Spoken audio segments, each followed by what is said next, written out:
नमस्कार बंधुरा शुभ दुपुर। आज शुक्रबारे मेनू देखो डिम। तो डिम कारि खाई, डिमेर अमलेट करे झोल खाई। तो आज के डिमेर भापा करे रसा करছি। तो डिमगुलो फाटिয়ে নিলাম देखो। तो डिमटा আমি ভাপাতে বসাবো। তো কড়াই আমি জল দিয়ে দিয়েছি। জলের মধ্যে এই বাটিটা বসায় দিব আর ঢাকা দিয়ে দিব। তো ডিমটা ঢাকা দিয়ে দিচ্ছি আর এদিকে আমি দেখো জোগাড় করে নিচ্ছি মশলা।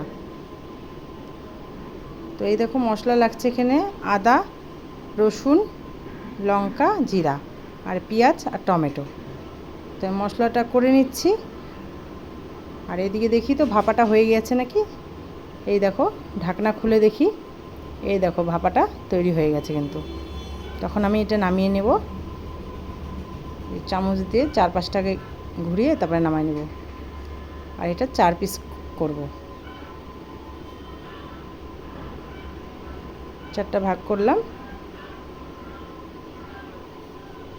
আর এখন আমি রসাটা করে নিচ্ছি। তার জন্য কড়াইয়ে তেল দিয়ে দিব।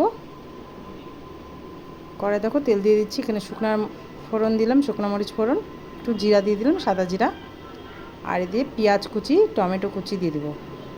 পেঁয়াজটা দিয়ে দিলাম প্রথমে, একটু নাড়াচাড়া করে তারপরে টমেটোটাও দিয়ে দেবো। টমেটোটা দেখানো হয়নি, দিয়ে দিয়েছি। তো লবণ হলুদ দিয়ে এটা একটু লবণটা দিয়েছি আগে, হলুদ দিইনি, লবণ দিয়ে একটু ভাজা ভাজা করে এই যে মশলাটা তৈরি।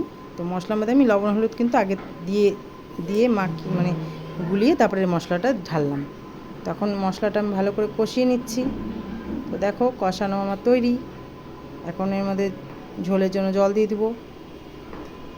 বেশি তো ঝোল হবে না, এটা মাখা মাখা হবে, তো অল্পই জল দিলাম।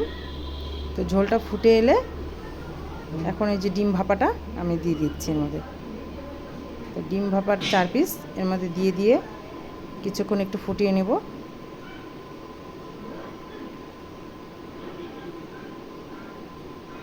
তো দেখো তৈরি হয়ে গেল। এখন একটু গরম মশলা বেটে দেব। এই যে এখানে গরম মশলা বেটে নিয়েছি, দিয়ে দিলাম। এখন একটু ঢেকে রাখবো, তারপরে হয়ে যাবে আমাদের ডিম কারি। তো দেখো ডিম কারি তৈরি। কেমন লাগলো ডিম ভাপার কারি? ভালো লাগলে তোমরা এরকম বাড়িতে করে খাবে বন্ধুরা। আর তোমরা কি রান্না করেছো আজকে জানিও কিন্তু। হ্যাঁ, তো টাটা।